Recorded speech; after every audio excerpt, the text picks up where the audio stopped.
I realized something was off with Caleb the night he canceled a date because he said he was too tired and then stayed up with me until 3 in the morning talking about absolutely nothing. That was the first time I started wondering. Because this was Caleb we're talking about. The guy who, for as long as I'd known him, always had a girl somewhere in the picture. A girlfriend, a situationship, we're just talking, or at the very least 3 different girls blowing up his phone. He was the kind of guy who didn't even try and still got attention, tall, athletic, that easy confidence that made people feel comfortable around him. And then suddenly, nothing. No dates. No stories. No girls coming over. At first, I didn't think much of it. People go through phases. Breakups mess with you. Life gets busy. But then the pattern kept going. And then he started spending more time with me. My name's Raymond. I'm 23, and Caleb and I have been friends since sophomore year of college. We met in a group project, bonded over complaining about a professor, and somehow never stopped hanging out after that. After graduation, we ended up renting an apartment together. It wasn't planned. We just both needed a place, and it made sense. We got along easily. Same schedule, same sense of humor, same low-maintenance friendship where you could sit in silence and it didn't feel awkward. The only complication? I'd been quietly into him for almost 2 years. Not in a dramatic, tortured way. I'd made peace with it. Caleb was straight. Very straight. The kind of straight guy who talked about girls constantly, asked my opinion on outfits for dates, and once made me help him rewrite a text to a girl for 40 minutes. So yeah, I'd accepted my role. Best friend. Good roommate. Nothing more. Which is why the changes didn't hit me all at once. They crept in. First, he stopped going out. Emily invited me to this thing tonight, he said one Friday, standing in the kitchen, staring at his phone. You going? I asked. He hesitated. I don't know. I kinda don't feel like it. That was new. Caleb never turned down a social thing. He didn't go.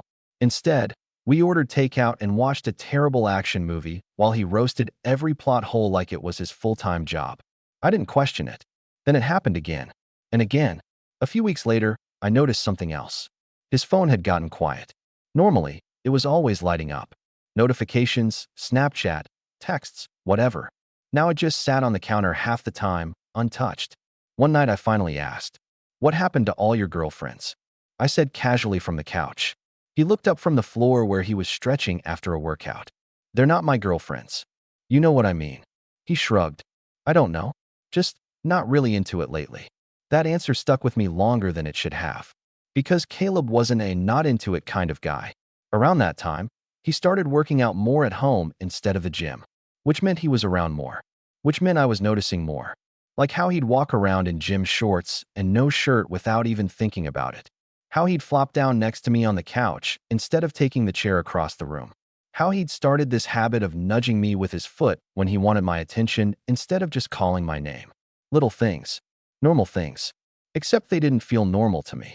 One Saturday afternoon, we were grocery shopping together. Nothing exciting, just the usual routine. We were arguing over what kind of cereal to get when his phone buzzed. He glanced at it and immediately rolled his eyes. Who is it? I asked. Jessica. The one you went out with last month. Yeah. You gonna answer? He stared at the screen for a second, then hit decline. I blinked. Damn. Cool. I told her I wasn't looking for anything. You've never let that stop you before. He didn't smile at that.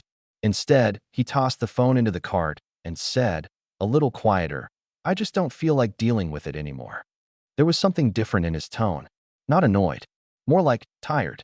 That night, we ended up sitting on the balcony with a couple beers, the city lights glowing below us. It was one of those quiet evenings where the conversation just drifted. At some point, I asked, so what's the deal, really? With what? You. Avoiding women. This is new. He didn't answer right away. He took a sip of his beer, leaned back in the chair, and stared out at the skyline. I don't know, he said finally. It just feels forced lately. Dating? Yeah. The whole thing. Talking, flirting, pretending you're interested when you're not sure you actually are. That didn't sound like Caleb at all. You've never had a problem with that before, I said. Maybe I just didn't think about it before. There was a long pause. Then he added, almost like he was thinking out loud. Or maybe I was trying too hard to like something I wasn't really into. My stomach tightened. I kept my voice neutral. So what are you into? He didn't look at me. Honestly, he said quietly, I'm still figuring that out. The air between us shifted. Not in some dramatic way. Nothing obvious. But the silence after that felt heavier than usual. And for the first time since I'd known him, I started wondering if this change had something to do with me. I told myself not to overthink it. I told myself he was just going through a phase. I told myself a lot of things. But then a few nights later, something happened that made it impossible to ignore. Because Caleb came home early from a party, and instead of going to his room like he normally would, he walked straight into mine. Caleb didn't knock. He just pushed my door open like he always did. Except this time it was almost midnight and he was supposed to be at some rooftop birthday thing with a girl named Amanda. I was in bed, laptop on my chest, pretending to watch something while actually scrolling mindlessly. He stood there for a second, leaning against the frame. "You're home early," I said, trying to sound casual. "Yeah." That was it. Just yeah. He stepped inside and shut the door behind him. Not fully, just enough. I sat up a little. "Everything okay?" He ran a hand through his hair, the slightly messy, just back from a party look, and let out a breath. "I left. I can see that." He gave me a look. "You know what I mean." I waited. He didn't speak right away. He just walked over and dropped onto the edge of my bed like it was the most natural thing in the world. Caleb had always been physically comfortable around me. Shoulder bumps, random wrestling over stupid stuff, casual leaning. But sitting on my bed at midnight after ditching a girl? That was new. "She tried to kiss me," he said finally. I blinked. "Okay." And I just didn't want to. There it was again. That tone. Not disgusted. Not confused. Just honest. "You didn't like her?" I asked. "She's great." "Then what's the problem?" He looked at me then. Actually looked at me. "I don't feel anything." The way he said it made my chest tighten. I swallowed. "Maybe you're just not into her specifically." That's what I thought at first. He shook his head. "But it's not just her." Silence stretched between us. I could hear my own heartbeat, which was ridiculous. He shifted slightly, his knee brushing mine. Neither of us moved away. "I keep trying," he said quietly. "I keep thinking if I just meet the right girl, it'll click. But it never does. It's like I'm playing a role I got used to." My brain was screaming not to jump to conclusions. "Roles change," I said carefully. "Yeah." Another pause. Then, softer. "Ray, can I ask you something?" That was the first time he'd shortened my name like that. My throat felt dry. "Sure." "Did you always know?" My stomach dropped. "Know what?" "That you like guys."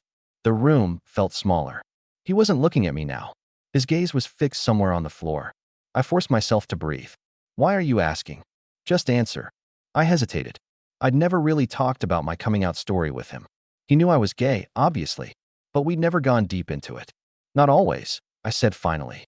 "I figured it out in high school. Took me a while to accept it." "What did it feel like?" The vulnerability in his voice was subtle. Most people wouldn't have caught it. I did. "Confusing," I admitted. Like something wasn't lining up with what I was supposed to want. He nodded slowly. "That's exactly it." The words hung there. I didn't know what to say. He finally looked back up at me. "Do you think it's possible to not realize until later?" My pulse was loud in my ears. "Yeah," I said quietly. "It happens." "With people you already know?" That question hit differently. "Sometimes," I replied. He held my gaze for a second too long. And then he looked away. "This is so messed up," he muttered, almost to himself. "What is?" "I don't know what I'm doing." The tension in the room had shifted into something electric. He stood up abruptly and started pacing. "I keep thinking about stuff," he said. "About moments. Things that didn't make sense before." "Like what?" He stopped walking. "You." The word landed heavy. "Me?" I tried to keep my voice steady. "Yeah." He let out a frustrated breath. "Like how I'd rather stay in with you than go out with any of them. Or how when they touch me, I don't feel much. But when you." He cut himself off. My heart was pounding so hard I was sure he could hear it. "When I what?" I asked. He stepped closer. Close enough that I could feel the warmth from his body. "When you touch me," he said quietly. My entire body went still. "I thought I was imagining it," he continued. "Like maybe I was just overanalyzing normal stuff. But tonight when she kissed me, I kept thinking about how it didn't feel like when you lean against me on the couch." I couldn't breathe. He searched my face, like he was looking for something. Panic, rejection, confirmation. "Tell me I'm crazy," he said, almost pleading. I swallowed. "You're not crazy." That was all I could manage. His jaw tightened. "I don't know what this means." "You don't have to figure it out all at once," I said. He exhaled slowly. Then he did something that sent my brain into complete chaos. He reached out and placed his hand on my waist. Not accidental. Not playful. Deliberate. The contact was light, but it burned. "Do you feel that?" he asked. I nodded because words were impossible. He stepped closer. "So I'm not making it up." "No," I whispered. For a second, neither of us moved. The air felt thick. And then he did something even worse. He let his thumb slide slightly against my side. Not inappropriate. Just testing. But it was enough. "Ray," he murmured. And the way he said my name. God. I knew this was the point of no return. And judging by the way his breathing had changed, he knew it too. For a few seconds, neither of us moved. Caleb's hand was still resting on my waist, his thumb barely shifting against my side, like he was testing whether I'd pull away. I didn't. I couldn't. The room felt quiet in that heavy way where every small movement sounded louder than it should. His breathing. Mine. The faint noise of traffic outside. "Ray," he said again, softer this time. I forced myself to look at him. He looked nervous. Not the confident, easy Caleb everyone knew. His jaw was tight, his eyes searching my face like he was bracing for me to shut this down. "I don't want to screw this up," he said. "You're not," I replied automatically. "You don't know that." He wasn't wrong. If this went badly, it wouldn't just be some awkward moment. We lived together. We'd built our whole adult routine around this friendship. But the truth was, it had already changed. The moment he walked into my room. The moment he asked those questions. The moment he touched me like this. "What are you feeling right now?" I asked carefully. He hesitated. Confused, he admitted. But not in a bad way. His hand shifted slightly, sliding from my waist to rest more firmly at my side. "I keep waiting for this to feel wrong," he continued. "Or weird. Or forced. Does it?" He shook his head slowly. "No." That word settled deep in my chest. "But I'm scared," he added. "Of what?" "Of what happens if I'm right." I understood that fear. Because if he was right, nothing between us would ever be simple again. I took a breath. "You don't have to prove anything tonight." "I know." But he didn't move his hand. If anything, he stepped a little closer. Our knees were almost touching now. "I've been thinking about this for weeks," he said quietly. "All the little things I didn't notice before. How comfortable I am around you. How I don't feel like I'm performing. How when you're not home, the apartment feels empty." My heart tightened. "That's just friendship," I said, even though my voice didn't sound convinced. "Is it?" His eyes held mine. "Because I don't feel this way with anyone else." The space between us felt smaller. He lifted his other hand slowly, like he was giving me time to stop him if I wanted. I didn't. His fingers brushed my arm. Light. Careful. "You'd tell me if I was crossing a line, right?" he asked. "Yeah." He searched my face one more time. Then he did something simple that somehow meant everything. He leaned forward and rested his forehead against mine. Not a kiss. Not even close. Just contact. Warm. Steady. Careful. And the second it happened, I felt his shoulders drop slightly, like something inside him finally relaxed. "Oh," he breathed. "What?" I whispered. "This feels right." My chest felt tight in the best and worst way at the same time. Neither of us moved for a few seconds. Then he pulled back just enough to look at me. "I don't want to rush this," he said. "I don't want this to be some panic decision or a curiosity thing that messes with your head." I appreciated that more than I could explain. "Then don't rush," I said. He nodded, but his hand was still on my side, and he still hadn't stepped away. "Can I ask you something?" he said. "Yeah." If I hadn't said anything tonight, would you ever have told me? That question hit harder than I expected. I hesitated. "No," I admitted. "Why not?" "Because you were straight." He let out a quiet breath. "Yeah, I thought I was too."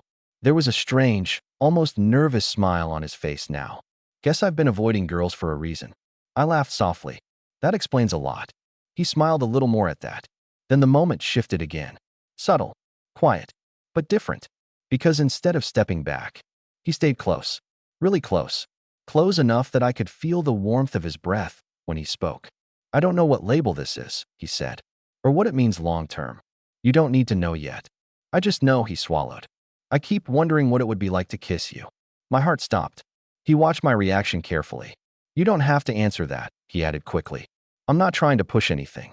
I want that too," I said before I could overthink it. Silence. His eyes flicked to my mouth, then back to my eyes. "You're sure?" he asked. "Yes." He took a slow breath. And for the first time since he'd walked into my room, Caleb looked nervous. Not confident. Not playful. Careful. He moved closer, slowly enough that I could stop him at any second. I didn't. His hand slid from my side to the back of my neck. Warm. Steady. And then he paused, just inches away. Ray, he said quietly. Yeah. If this changes everything. It already has. That seemed to settle something in him. Because this time, when he leaned in, he didn't stop. When Caleb kissed me, it wasn't rushed. It wasn't messy or desperate like I half expected. It was slow, careful, like he was paying attention to every second of it. His hand stayed at the back of my neck, steady and warm, holding me there just enough to make it feel intentional without forcing anything. For a moment, he barely moved, just the light contact of his lips against mine. Then he exhaled, and that small breath, that tiny shift, was what made it real. I felt his other hand tighten slightly at my side, like he needed something to ground himself. The kiss deepened just a little, still gentle, still testing, and then he pulled back. Not far, just enough that our foreheads almost touched again. His eyes were open, searching my face. Okay, he whispered, like he'd just confirmed something to himself. I swallowed. Okay. He nodded slowly, his expression somewhere between relief and disbelief. That didn't feel confusing. I let out a quiet breath I hadn't realized I was holding. No, I said. It didn't. For a second, neither of us moved. Then he did something very Caleb-like, something that made the whole situation feel both more real and more terrifying at the same time. He laughed softly. Wow, he muttered. I really did just come home from a party with a girl and end up kissing my roommate. I couldn't help smiling. Life comes at you fast. He shook his head, but he was still smiling too. Then his expression turned serious again. I don't regret that, he said. Good. But I also don't want to pretend I have everything figured out now, he added. Because I don't. I'm not expecting you to. He studied my face for a second. You're being really calm about this. I've had 2 years to emotionally prepare for the possibility of you ruining my life, I said. He blinked. Wait, what? I immediately regretted saying it. But it was too late. You've liked me for that long? He asked quietly. I hesitated, then nodded. Something changed in his expression. Not discomfort. Something heavier. Why didn't you ever say anything? He asked. Because you were straight. And happy. And I didn't want to make things weird. He looked down for a second. Then he stepped closer again. This time, there was less hesitation. Ray, he said quietly. You didn't make this weird. I know. But if this turns out to just be you figuring things out. It is me figuring things out, he said honestly. That stung a little, even though I appreciated the honesty. But then he added, but you're not an experiment. I looked at him. I've been pulling away from girls for weeks, he continued.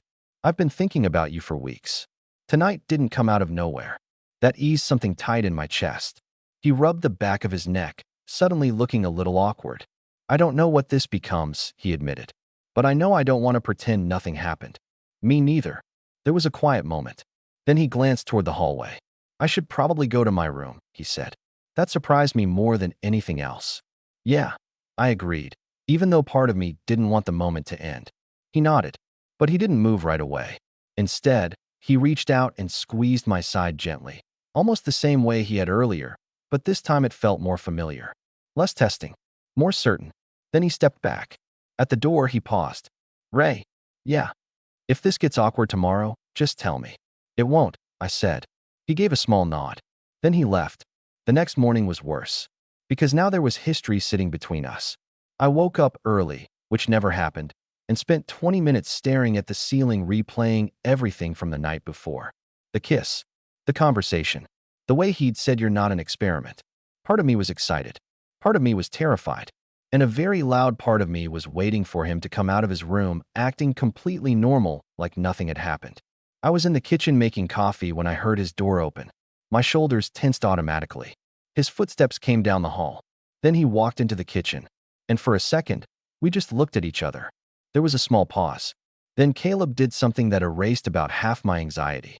He walked straight up to me. And without saying anything, he leaned in and kissed me again.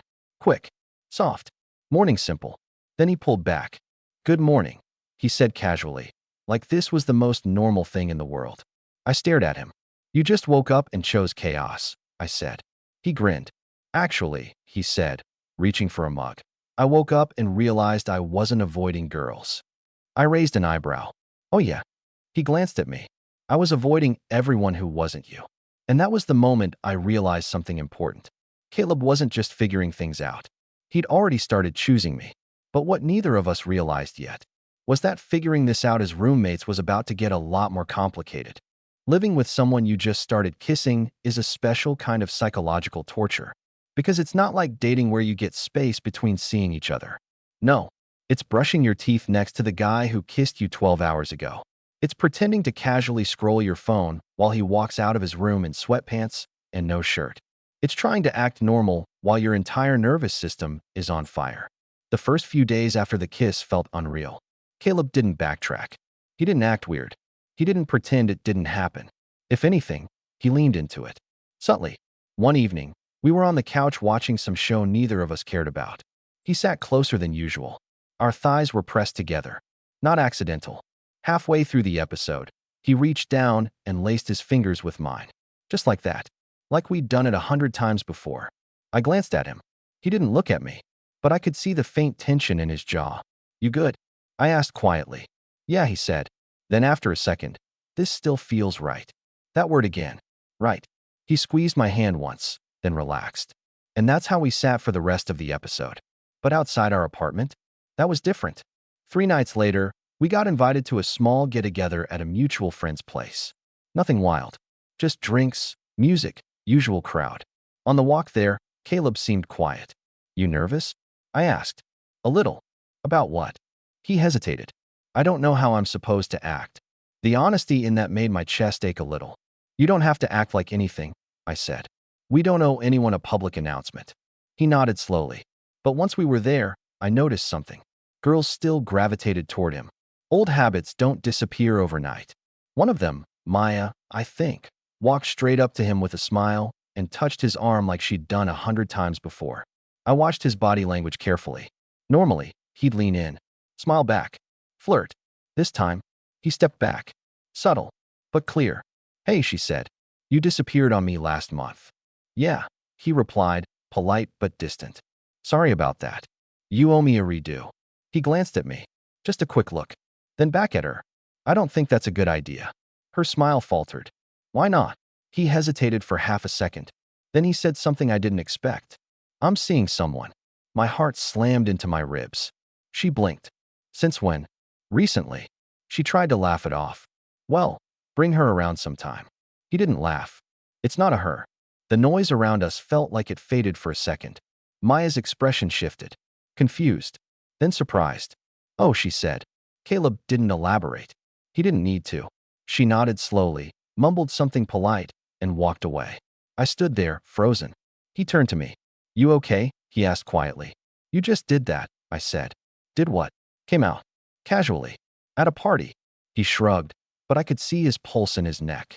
I wasn't going to lie. I stared at him. "Caleb." "What?" "That wasn't small." He held my gaze. "I don't want to hide you." That hit harder than the kiss had. The rest of the night felt different. A couple people gave us curious looks. A few whispered things. Nothing dramatic. But there was a shift.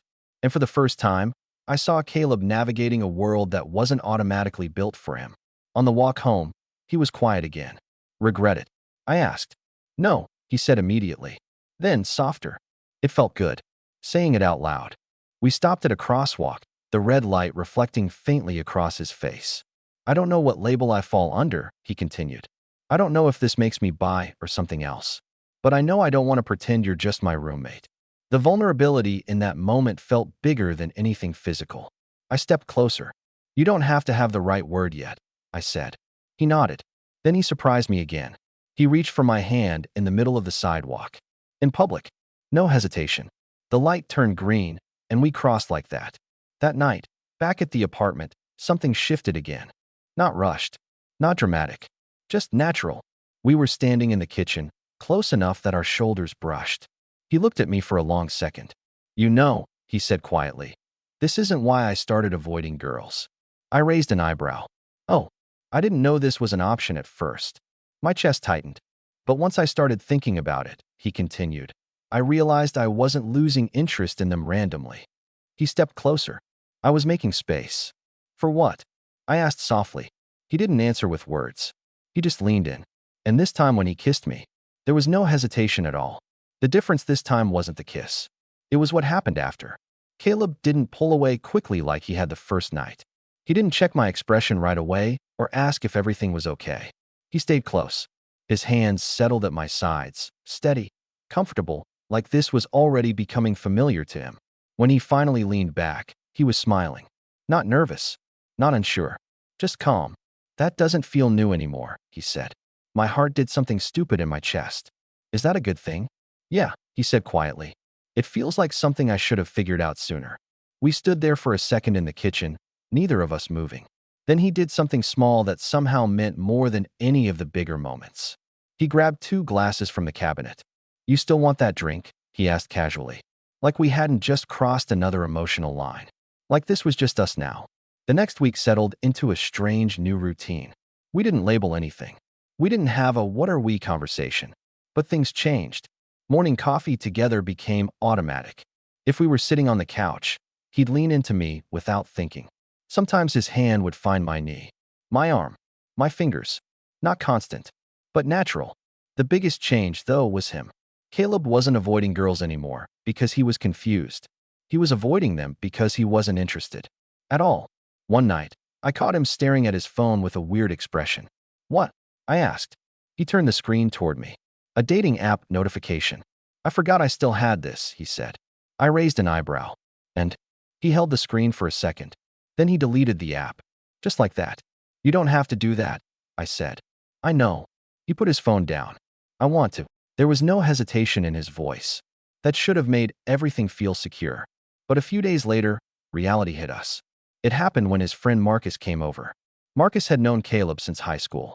Loud, blunt, the kind of guy who said whatever he was thinking without a filter. The 3 of us were sitting in the living room, watching a game. At some point, Marcus looked between us. Then looked again. Then smirked. All right, he said. What's going on here? Caleb didn't play dumb. What do you mean? You 2 are sitting like a couple. I hadn't even realized how close we were. My shoulder was pressed against Caleb's. His arm was resting behind me along the couch. Silence stretched. Marcus raised his eyebrows. Then Caleb said it. We are. No hesitation. Marcus blinked. Then blinked again. Wait. Seriously? Yeah. Marcus leaned back slowly, processing. You? With Raymond? Caleb's tone stayed calm. Yeah. Another pause. Then Marcus said, I thought you were straight. Caleb shrugged. I thought so too. The room went quiet for a second. Then Marcus did something none of us expected. He nodded. Huh. That was it. No jokes. No weird comments. Just huh. After a minute, he added, You seem happier. Caleb glanced at me. I am. Marcus smirked slightly. All right then. Just don't get weird about it. Caleb laughed. We're the same people, man. Good, Marcus said, turning back to the game. Because I'm not learning new pronouns or anything. I snorted. Caleb shook his head. The tension broke. And for the first time, it felt like the outside world wasn't going to make this harder. That night, after Marcus left, we were cleaning up the living room. Caleb was quieter than usual. You okay? I asked. Yeah. But he didn't sound convinced. After a minute, he said, Can I ask you something? Sure. Are you worried this is temporary? The question caught me off guard. I hesitated. I'd be lying if I said it never crossed my mind. He nodded slowly. That's fair. He leaned against the counter, thinking. I know I figured this out fast, he said. And I know it probably looks like I just flipped a switch. It does a little. He looked at me. But this doesn't feel new to me anymore, he said quietly. It feels like I stopped pretending something. My chest tightened. I'm not experimenting, he continued. I'm choosing. There was something steady in his voice now. Not confused. Not searching. Certain. Choosing what? I asked softly. He stepped closer. Choosing you. And the way he said it. Like it wasn't dramatic. Like it wasn't a big declaration. Like it was simply the truth. That's when I realized this wasn't a phase for him anymore. But there was still one thing neither of us had talked about. Because choosing each other emotionally was one thing.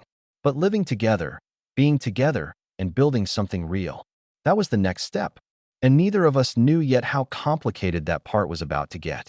The first real complication didn't come from other people. It came from a Tuesday night. Nothing dramatic. No big fight. No outside pressure. Just routine. We were both home. I was working on my laptop at the kitchen table. Caleb was cooking, moving around like he always did, barefoot, focused, stealing bites of whatever he was making before it was done. It felt normal, comfortable, almost too comfortable. "Hey," he said casually, not looking at me. "My mom called today." I glanced up. "Everything okay?"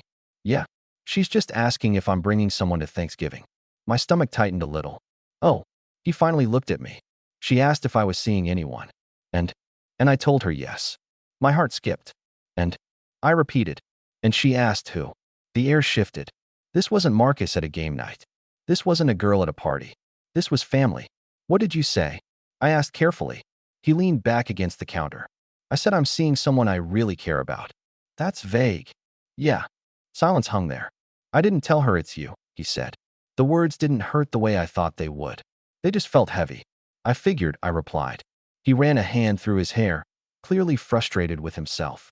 "It's not because I'm ashamed," he said quickly. I need a second to figure out how to say it. Once I say it, it's real in a different way." "It's already real," I said quietly. "I know." He looked at me. "That's why it scares me." That honesty hit harder than if he'd brushed it off. "I don't want to mess this up by rushing it," he added. "I'm not asking you to come out on a family group chat," I said. He stepped closer. "I don't want you to feel like I'm hiding you." "I don't," I said honestly. And I didn't. Because this wasn't avoidance. It was fear. And fear meant it mattered. But the real complication came later that week. Caleb had a rough day at work. Long meetings. Some project falling apart. He came home tense, shoulders tight, barely talking. I gave him space. Around midnight, I was brushing my teeth when he walked into the bathroom behind me. He didn't say anything. He just wrapped his arms around my waist from behind. It wasn't inappropriate. It was grounding. He rested his forehead against my shoulder. "Long day?" I asked softly. "Yeah." I turned in his arms. He looked tired, vulnerable. Without thinking, I kissed him. Slow, soft. His hands tightened slightly at my back. And that's when I felt it shift again. Not emotionally, physically. Because this wasn't just new and exciting anymore. This was becoming something deeper. He kissed me back differently this time. Less careful, more certain. His hands moved up my back, pulling me closer. And for a second, everything else disappeared. When we finally pulled apart, we were both breathing heavier. He rested his forehead against mine. "Are we rushing?" he asked quietly. I searched his face. "Do you feel rushed?" "No." "Then we're not." He studied me for a second longer. Then he nodded. "Okay. But here's the thing no one talks about when your straight best friend starts choosing you. It's not the physical part that's scary. It's the vulnerability. Because now it wasn't just about him figuring out himself. It was about him choosing to build something real. With me. And that meant risk. A few nights later, we were lying in his bed. Not because something dramatic happened. Just because at some point, it stopped making sense to sleep separately. The room was dark. Quiet. His arm was draped over my waist. "You ever think about what this looks like from the outside?" he asked. "All the time," I said. He huffed softly. "I mean, if someone had told me 6 months ago that I'd be here, I would have laughed in their face." "6 months ago, you were texting 3 girls at once." I reminded him. "Exactly." He went quiet for a second. Then he said something that stayed with me. "I don't miss that version of me." I turned slightly to look at him. "You don't?" No, his voice was steady. "That guy was performing. This feels like me." That was the moment I stopped worrying about whether this was temporary. Because you can fake attraction. You can fake curiosity. But you can't fake relief. And Caleb sounded relieved. A week later, he did something small that meant more than anything else. We were walking into a coffee shop downtown when he casually slid his hand into mine. No hesitation. No checking who was watching. Just natural. And when someone from his office spotted us, he didn't let go. He just smiled and said, "Hey." Like nothing about it needed explanation. That's when I realized something. He hadn't just stopped avoiding girls. He'd stopped avoiding himself. But the real closure didn't come from a kiss, or a party, or even from his friends accepting it. It came one quiet Sunday afternoon. We were sitting on the balcony again, same place where he'd first admitted things felt forced. This time, there was no tension, just calm. "You know what's funny?" he said. "What?" "I thought avoiding girls meant something was wrong with me." I smiled. "Turns out something was just changing." He looked at me. "No," he said softly. "Turns out I was finally paying attention." He reached over and intertwined his fingers with mine. "I'm not confused anymore, Ray." "You sure?" "Yeah." He squeezed my hand gently. "I didn't start avoiding girls because I was lost." He leaned closer. I started avoiding them because I already knew where I wanted to be. And this time, there was no hesitation in him at all.